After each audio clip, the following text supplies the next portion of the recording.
तर नमस्कार मित्रांनो, स्वागत आहे तुमचं आपल्याच मराठी यूट्यूब चॅनलमध्ये. आणि आज आपण एका महत्त्वाच्या विषयावर बोलणार आहोत. तर मित्रांनो, पंतप्रधान मोदी शिक्षण मंत्री बदलण्यास का तयार नाहीत? संसदेत नेमके काय घडू शकते?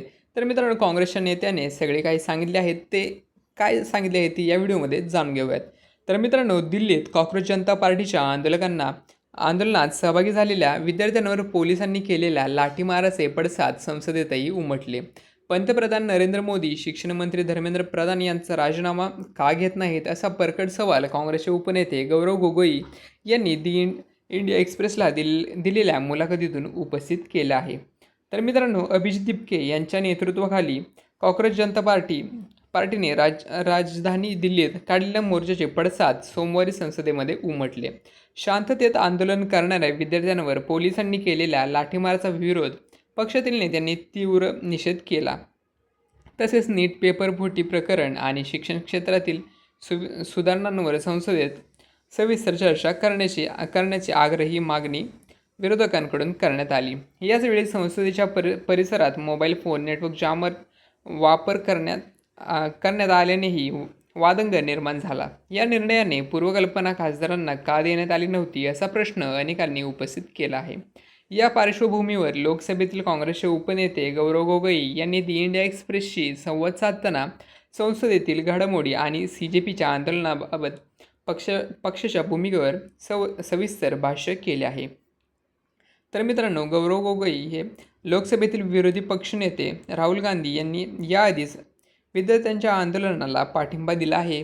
केंद्रीय शिक्षण मंत्री धर्मेंद्र प्रधान यांनी राजीनामा द्यावा आणि भारतीय शिक्षण व्यवस्थेत व्यापक सुधारणा व्हाव्यात यांनाही त्यांनी पाठिंबा दिला आहे.